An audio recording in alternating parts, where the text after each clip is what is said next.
This is the Regular Pastor Podcast. My name is Landon Coleman. I am the preaching pastor at Emmanuel Baptist Church in Odessa, Texas. Today I am talking to Zach Crook, pastor of Greenwood Baptist Church. And some of you who are tuning in probably know him as the Bishop of Greenwood, but some of you may just call him Zach or Pastor. I don't know. Zach and I are part of a pastor cohort group that just meets together for fellowship and study and lunch once a month. And so we just wrapped up lunch. We're actually in the basement of First Baptist Midland, and there's a skating rink right outside the room we're in. So we might go for a roll as soon as we're done in here. That's right. But lunch was good. And I'm excited to visit with Zach today. Zach, thanks for joining me on the Regular Pastor Podcast. No, I appreciate the invite, and I especially appreciate the invite for roller skating afterwards. There you go. We are going to be the two best roller skaters in the whole rink. I guarantee you that, because nobody's out there. That's right.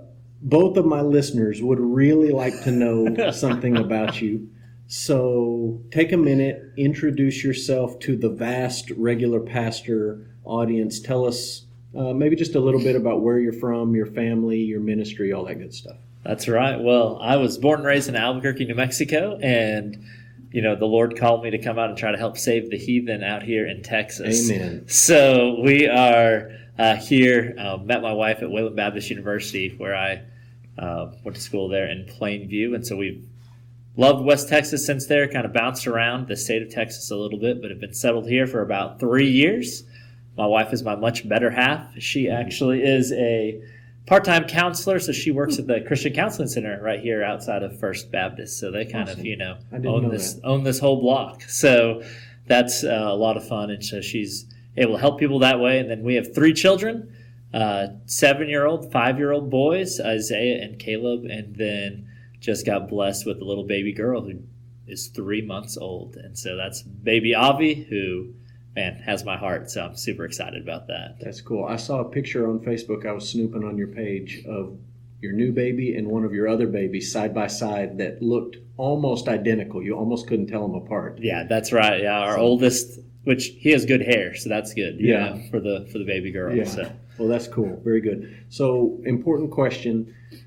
Are you one of those obnoxious New Mexico people who every time you go eat Mexican food in Texas have to make some snide comment about green chilies compared to jalapenos and how one is better than the other? Are you that guy? I might have been that guy where I love green chili, but my gallbladder got taken out about 8 years ago, and so I can no longer enjoy anything spicy. So I've actually come to really enjoy Tex-Mex. There you go. Well, good for you. Good for you.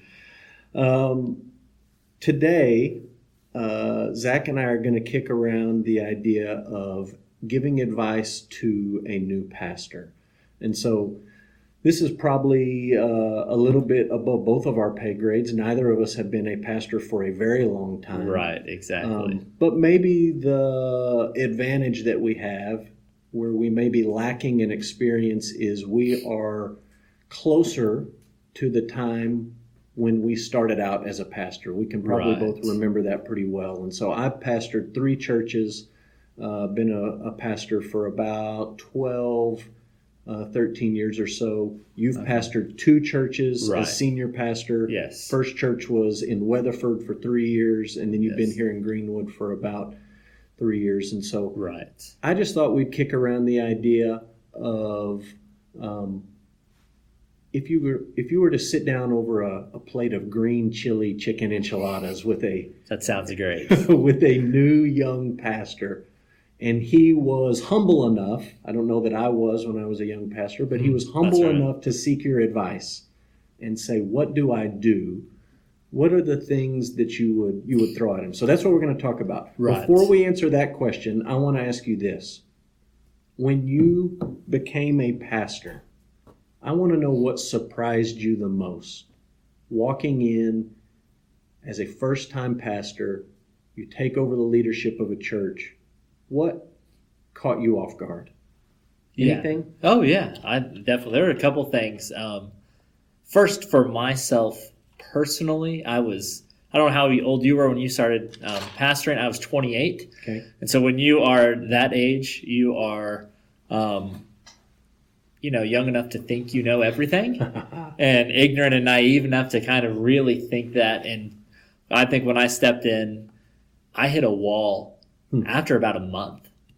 I'd been a youth pastor. I'd been a youth pastor at a fairly large church down in San Antonio. Felt the Lord calling me to be a pastor, and so went to pastor this church up in Weatherford, very small church. The people were incredible, but I was completely outside of my element, what I thought I was good at, if that makes sense. And I hit a wall, and I remember praying. What do you mean hit a wall? Emotionally, spiritually, physically, I all think of it? all of the above. I came in with, illusions of grandeur, thinking that, as a youth pastor, and God had humbled me different times, but it was really like you preach the gospel, you love on kids, and we'd seen God do some great things. And so then when I hit that wall, it was, I'm here where the average age of my church was probably 60-something, and I just felt completely unqualified to lead. I felt like I didn't know how to relate well enough. And I remember just praying and seeking the Lord. And so the first thing that surprised me is how quickly I realized I need to rely on God's grace and God's mercy and really God's, lack of a term, I was really prideful, and I was really proud. Yeah. And I had to sit back and just say, I can't do any of this on my own. Yeah. And I remember just seeking the Lord one night in prayers till about 3 a.m. And I'm not big on, God speaks audibly. I think God speaks through his word. Right. But I do know there's like just this sense that came over me that it was just treat these people like you treat your students. And that was basically you love them, you encourage them. Of course, you share the gospel with them. And there, in a way, it took the pressure off of everything that I thought I had to do to be a good pastor. Yeah. So just love people and preach the gospel. That's interesting. I've graduated from seminary twice, and the first time I graduated, Dr. Moeller spoke at the commencement, and I think he says this every graduation, but he said it then, something to the effect of, you fine, upstanding, educated graduates are not up to the task to which we're sending you out to do. You're not qualified or capable to do it. And I heard it the first time, and I sort of nodded my head at that. Yeah. The second time I graduated, I had been a pastor for 4 years, and he said the exact same thing in a nutshell. Okay. You're going out into ministries, and you're not capable to do it on your own power. And like you just described, I think I had a better appreciation for what he was saying 4 years or so into a pastoral ministry than I did on the front end. Right. And I think at some point every young pastor is going to hit that wall. I don't know that you should warn them of that. I don't know that you should be a discouragement and say it's going to be terrible. But at some point you hit that reality of, I can't do this on my own power, or I don't have all the answers, or I don't know what to do in every situation, or I don't know how to respond to every question or handle every crisis. Right. And that's when you get that realization, that can be an overwhelming thing. Definitely. So on a positive note, what would you say to a guy walking into his first position as a senior pastor? What sort of advice would you give to that young guy? Yeah, I mean, and I don't mean to be, overly spiritual and not practical, but the very first thing, I mean, it's fix your eyes on Jesus, right? And he's the author and perfecter of our faith, and I think it's very, very easy for all of us to get distracted by what you think it means to be a pastor, by thinking that I have to put on some certain air, that I have to act this certain way, that I have to do this certain thing. And also there are the expectations of the church. When you, especially as a young pastor, there's a lot of times there's the expectation of, you are a young pastor, so we're going to have lots of young people come to our church because you're young. And so there's a lot of those different pressures. That's and how everything. It always works, right? Oh, that's exactly right. So I just think it's one of those things where that, to me, and fixing your eyes on Christ is the first thing that it has to start with, right? If you don't do that, your worth and your value will inevitably be tied to that church. And if the church doesn't explode with growth and baptisms and numbers, then you're going to be crushed. If it does, you're going to be an egomaniac. You're right. Either way, that's toxic for your soul. You've got to start with that grounding in who am I in Christ, and I am fixing my eyes on him. I really, really like that as a starting point. So yes, we'll give you the dispensation to be super spiritual on a pastor podcast. I appreciate that. That's good. What else you got on your list? Yeah, I think another big thing is to communicate clearly and specifically. Are you talking about in preaching and teaching and giving announcements? I'm talking about in every single area. And so I think, and part of this comes down to, my wife is a counselor, and she will come home and she will say the number one issue why people are in, especially when she does a lot of marriage family counseling, does a great job, but she'll say, it's communication. And when you're stepping in, there are expectations, spoken and unspoken expectations. And there's a lot of, every single pastor, if you'd ask, when we step in, we want to see our churches grow. For sure. We want to see different things. But what does that look like? What is growth? And communicating clearly what that means. Yeah. And so some of that, I have a very good friend of mine who just took his first pastorate, and he was a youth pastor at a very large church in the Metroplex. And what they do is they're very metrics driven, which is fine. Numbers are people matter to God, right? But it was, we want to see X amount of baptisms every quarter. We want to see X amount of salvations. And to a point, I think it's fine to set those goals. And I'm fine with numeric goals because I think it can be a good challenge. But communicate clearly to your people. What is growth? Is it more, rears in the seats? Is it a depth and understanding of what the gospel is? Is it the ability to make disciples? I think we throw around words a lot. Yeah. Even that word gospel. Yeah. I think every pastor you hear, well, I want to be gospel-centered. What does that mean? Yeah. And so I think communicating clearly and specifically will really be a good friend to you. I like that a lot, and I think as I've been around some younger guys, and as I think about my entrance into pastoral ministry, I think that's especially important with preaching. And so many guys want to sound smart, or they want to be funny, or they want to be relevant, or they want to be whatever.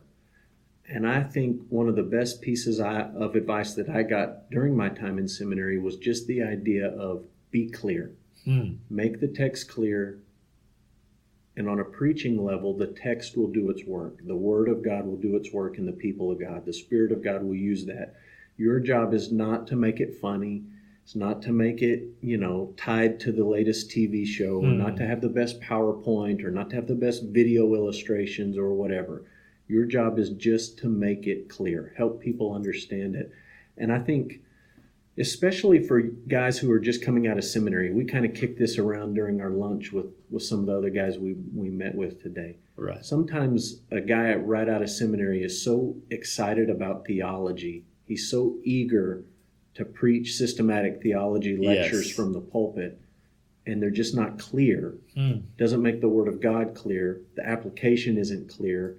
And it's a lot of theological gibberish that's been floating around in his head for the last however long he's been in school. And I think that's great advice. In setting goals, in casting vision, in preaching, in meeting with your leaders, you have got to strive for clarity. And that's something that takes work. Very few of us are good at that naturally. That's something that most of us have to work at, get feedback on, try to grow, try to improve. So I think that's really, really good. I like that. And I like how you really emphasize, preaching.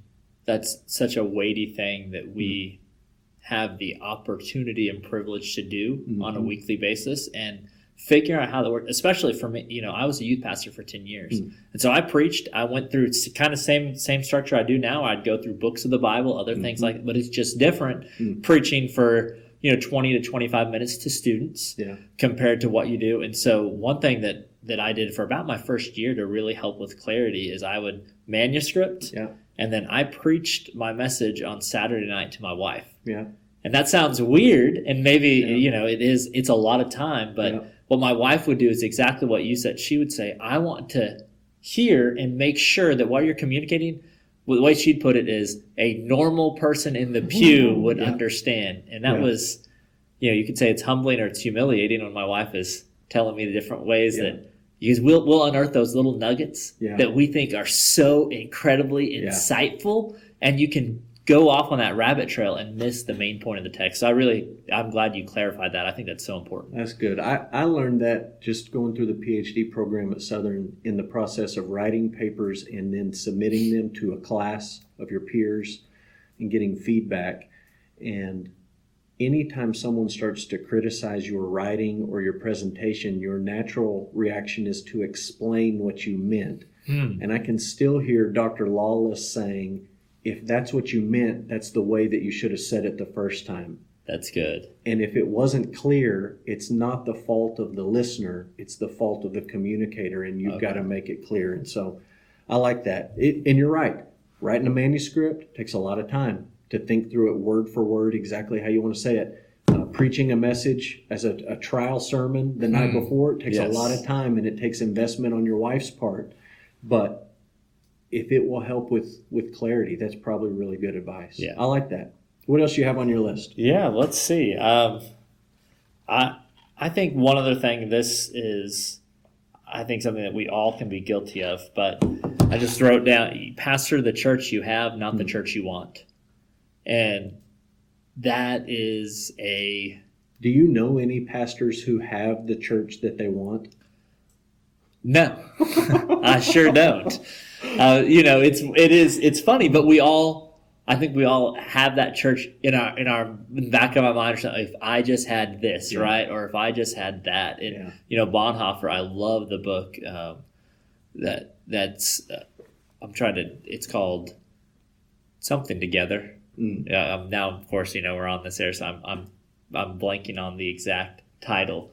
But in it, he's talking about Christian community. He talks about Life Together? Life Together. Thank you. Yep, Something Together. So it's Life Together. Yeah, so he talks about the wish dream and how that can just ruin things, because instead of loving the people that you have, instead of loving the community where God has placed you, instead of embracing that family, you just want what you don't have yet. And the internet can be toxic to that. Social media, where we have access just to sound bites and snippets and pictures, screenshots of the life of another church.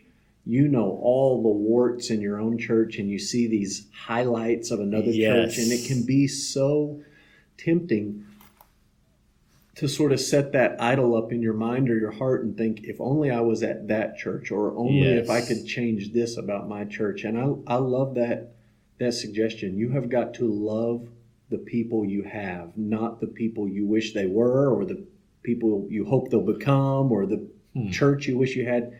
God gave you those people, and you got to love those people. You got to shepherd them. So I think that's really good. I wrote down a couple of things that tied directly into that. I said, love your people, be a shepherd. Okay, right. Like your job is to care for them, not to trade them in or wish you could have someone else. I said, don't try to perfect your church, or don't try to create a past church experience. I saw guys do this in seminary. Guys who would live in Louisville and go to a quote-unquote seminary church. Right. Then they go to a real church, and they try to turn that real church into their seminary church. Okay. And you can't do that. It's not the same people. It's not the same context, neighborhood, town. But guys do that.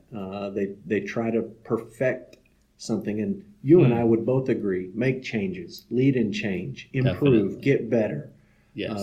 Be excellent in what you do, but love your people. Right. You just got to love them, and you got to shepherd them where they're at. That's exactly right. So that's good. Any other thoughts, things that came to mind as you thought about advice to a young guy? I'm trying to see. I think, and this one, I don't want to be just leaning onto something that's completely negative. But I think one realization that you have to have is that age does not necessarily equal spiritual maturity.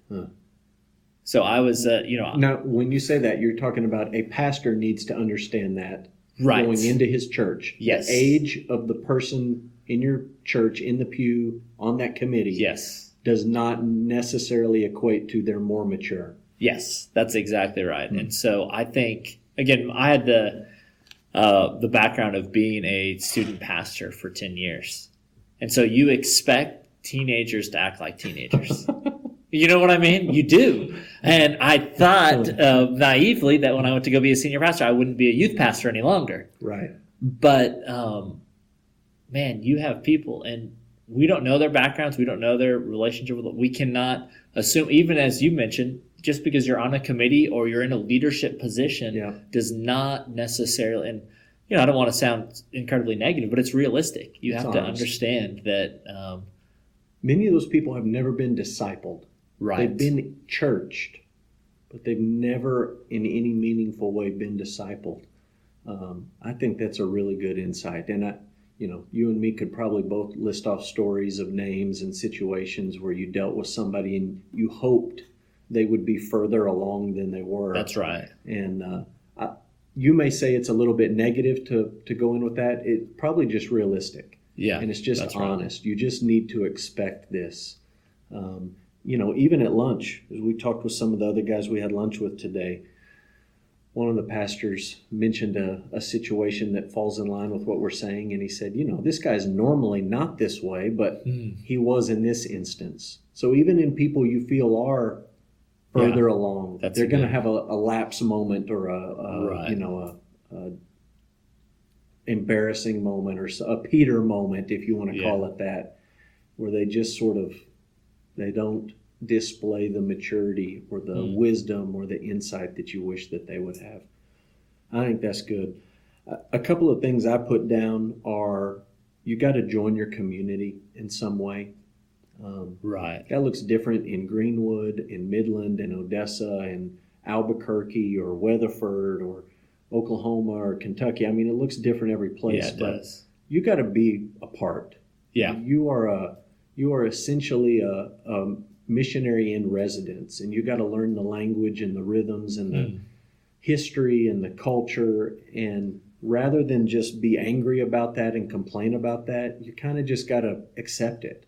Yeah. And where you can, use it to your advantage. And when it needs to be confronted, confront it. But you just got to be a part of the community. You can't pastor people as an outsider.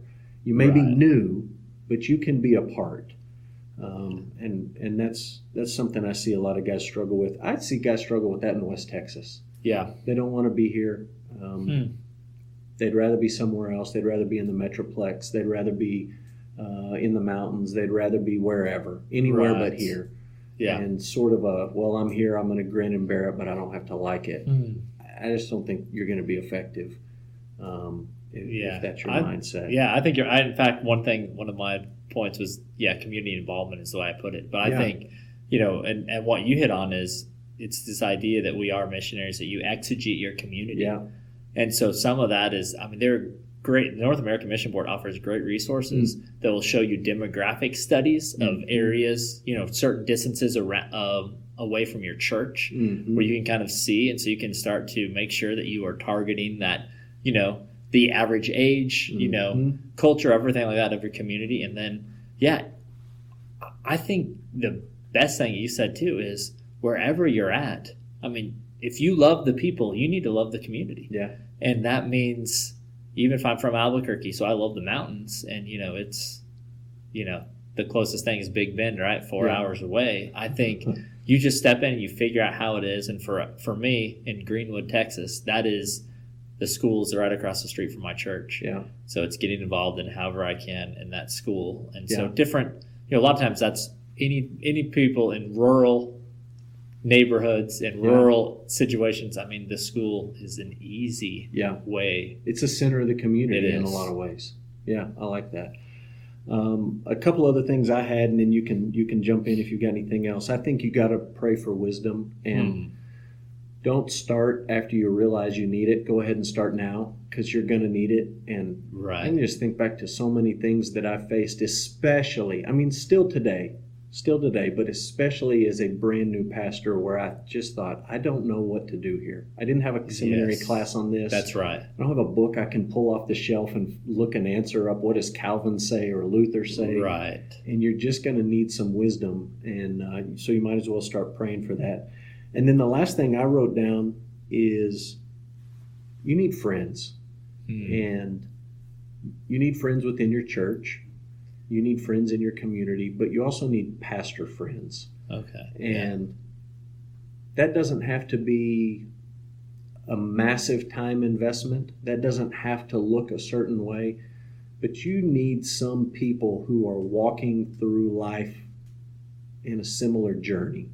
And people who are going through a similar experience as a spiritual leader of a congregation. You don't have to agree with those people on ecclesiology. You don't have to agree with those people on every one of the petals on the tulip. You don't have to agree with them on methodology. Before we started recording, we were talking about churches that do things dramatically different than we do. Right. But you can still be friends with those people, and I think you need that. I don't know that I saw the importance of that as a young pastor quite as much as I do now, over a decade later. Maybe that was arrogance, thinking I knew what I was doing, and I don't need anyone's validation or confirmation. But you need people who can encourage you and listen, and just be a friend and someone who understands some of the stuff you're going through. So, no, I think that's huge. And mine was along the same lines, a little bit different. But I just said have mentors. Yeah, people that will speak into your life, and that can be from all different ages and ranges. But I know for me, I've had a couple older pastors in particular who've been invaluable in just ministering to me, and also in some cases, I brought them in to minister in my church as well. Sure. And so I think, but you're right, we can often isolate ourselves, and that can be dangerous. It can be a lonely thing to be a pastor. Definitely. You can have a professional job where you're always around people and feel very, very isolated and lonely because of the uniqueness of your position. That's even true if you have a large staff. Those people are with you in a sense, but they also work for you in a sense. Yeah. And so you need other people who can relate to you, listen, empathize, speak truth into your life, be an encouragement. I think that's important. If only we could go back in time and tell our younger selves all of these great pearls of wisdom. I tell you what, it would have helped with some heartache for sure. But absolutely. Well, man, I appreciate you. I appreciate the group that you and I are a part of. Definitely. And just appreciate the opportunity to fellowship with pastors there. And I appreciate you giving me an extra 30 minutes here on a Thursday to kick some of this stuff around, and appreciate your ministry and look for God to continue to do good things out in Greenwood. So thanks for your time, brother. Thank you so much, Landon. Appreciate it. Awesome. Thanks for listening to this episode of the Regular Pastor Podcast. You can check us out online at regularpastor.com. We've got ways you can contact us through social media or through email. Love to hear your questions, your feedback, suggestions, ideas. Until next time, this is the Regular Pastor, out.